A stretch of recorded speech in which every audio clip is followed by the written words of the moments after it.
Hi, எல்லோரும் எப்படி இருக்கீங்க? வணக்கம். வெல்கம் டு இனியாஸ் டைரி இப்படின்னு சொல்கிறதுக்கு எனக்கு இன்றைக்கி மனசு இல்லைங்க. அதை சொல்லக்கூடிய நிலைமையிலையும் நான் இல்லை. ஏன்னா ஒரு வார காலமாகவே கிட்டத்தட்ட ஒரு மாதமாகவே நான் ரொம்ப மனசு வேதனையில் இருக்கேன். ஒரு வார காலமாக இன்னமும் அதிகமாச்சு அந்த மனசு வேதனை அப்படின்னு சொல்லிட்டு இருந்தேன் இல்லைங்களா.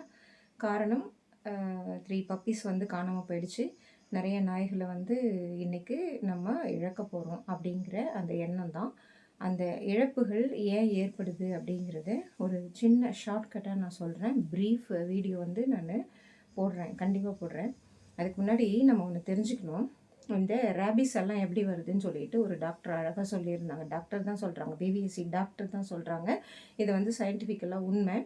ஒரு டாகை இன்னொரு இடத்துல எடுத்துகிட்டு போய் விட்டால் அங்கே இருக்கிற அந்த சூழ்நிலையில் இருக்கிற டாக் அதை கடித்து ஒன்றுத்துக்கு ஒன்று கடித்து ஃபைட் பண்ணி பைட் பண்ணி அதனால் அந்த டென்ஷனை எப்படி வெளியே சொல்கிறதுன்னு அதுங்களுக்கு வாய்ஸ்லெஸ், வாய் இல்லை, வாயில்லா ஜீவன்கள் அதுங்களுக்குள்ளேயே சண்டை போட்டுக்கிட்டு ஏதோ ஒரு நோய் தொற்று ஏற்பட்டு அதுக்கப்புறம் அந்த இடம் மாறுது இல்லையா. அதனால தான் இந்த டாக் பைட்ஸே ஏற்படுது. அதில் சில நாய்களுக்கு ரேபிஸ் இருக்கிறதுனால தான் ரேபிஸ் தொற்று ஏற்படுது அப்படின்னு சொல்லியிருந்தாங்க. இந்த இடம் விட்டு இடம் மாறுறதை பற்றி நம்ம கண்டிப்பாக தெரிஞ்சுக்கணும். இந்த வெளிநாட்டு நாய்கள் எல்லாம் வாங்குறாங்கல்ல, அவங்களுக்கெல்லாம் எங்கேருந்து இந்த பணம்லாம் வருது? இதெல்லாம் டாக் ட்ரீடு. இதை தான் நீதிமன்றங்கள் வெளிநாட்டினர் நம்மளை பார்த்து சிரிச்சிட்டு இருக்காங்கன்னு சொல்லிட்டு நீதிமன்றத்தில் ஒரு கருத்தை முன் வச்சுருக்காங்க. இதை பற்றி நம்ம ப்ரீஃபாக பேசணும். வெளிநாட்டு நாய்களை வாங்குகிற அளவுக்கு நம்ம இந்திய நாட்டினருக்கு எங்கேருந்து பணம் வந்தது அப்படிங்கிறது டாக் ட்ரேடு அப்படிங்கிற தலைப்பின் கீழ் பேசணும். டாக் ஹீட்டர்ஸ்ன்னு சொல்லிட்டு ஒரு சிலர் இருக்காங்க.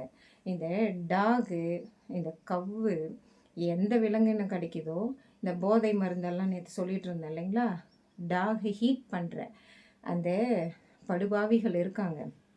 அடுத்தது டாக் ஹேட்டர்ஸ்.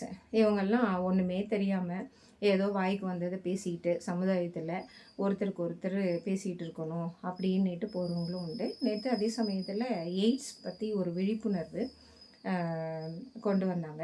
அது ஒரு உண்மை விஷயத்த சொல்கிறேன். எங்கள் தெருவில் எய்ட்ஸ் நிறைய இறந்தாங்க. எங்கள் தெருவு பேர் என்ன தெரியுமா? தியாகி சிதம்பரனார் தெரு. தியாகி சிதம்பரனார் தெரு. அதை நிக்நேமில் அழைப்பாங்க ஷரீஃப் ஹோட்டல்னு.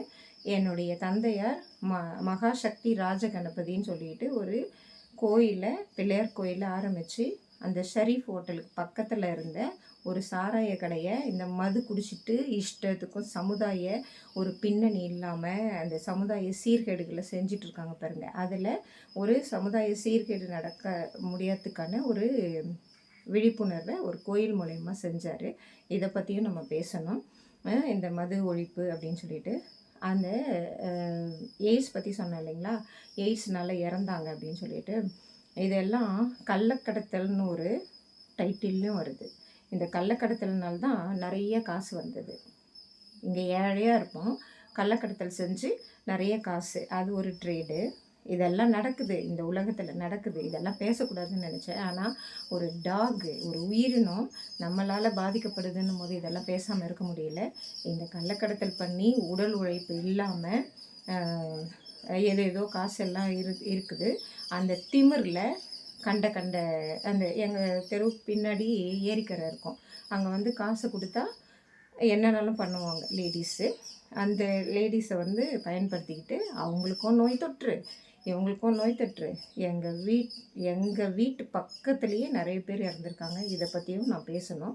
இந்த டாக் பற்றி மட்டும் எனக்கு நேற்று ஒரு கண்ணீர் வரல. இந்த சமுதாய சீர்கேடுகள் பற்றி நான் சொல்கிறேன். Dog haters, dog eaters, dog லவ்வர்ஸ்ன்னு சொல்லிட்டு இந்த இதெல்லாம் வேறு மாதிரி கொண்டு போகிறாங்க பாருங்கள் இந்த சமுதாயத்தை.